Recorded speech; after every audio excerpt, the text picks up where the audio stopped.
Paso Robles city leaders took to the streets today to learn the concerns community members have with the Niblick corridor firsthand. KSBY's Melissa Newman was there for the interactive walk and workshop and has more. Richard and Karina, a recent study shows that the Niblick corridor, which I'm told spans over 3 miles long, has more vehicle accidents than the state's average for an area of the same size. Tonight, community members shared their hopes for improvements to this corridor, including better sidewalks, better bike lanes, and even lower speed limits to help make people feel more safe. Pounding the pavement along the Niblick corridor. Community members were able to share concerns about the streets, sidewalks, and bike lanes Monday with Paso Robles city leaders, consultants, and a nonprofit group called the Local Government Commission during an interactive walk. Stand here, who's looking this direction, see a challenge with the sidewalk? I do. It doesn't take long to see why some community members say they feel unsafe walking and biking in this area.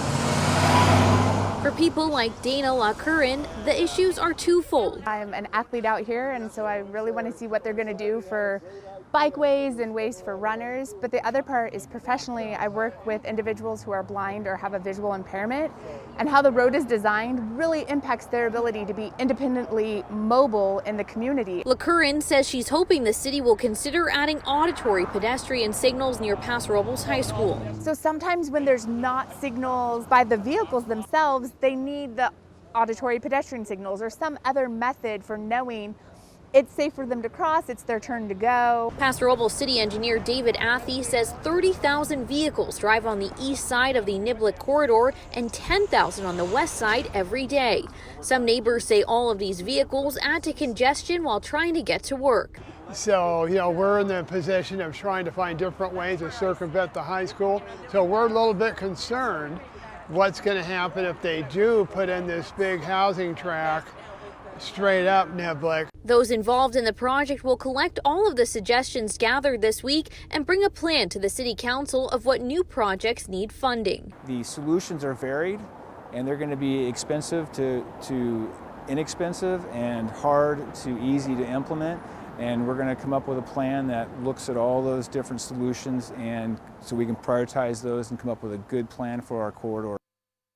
Several other events are planned for this week to identify more problems and solutions with the corridor. Tomorrow, groups will be meeting with students and staff here at Paso Robles High School. On Wednesday, they'll be putting out cones and tape to simulate larger bike lanes near Appaloosa Street. And on Thursday, they hope to present a finalized draft with all of their findings.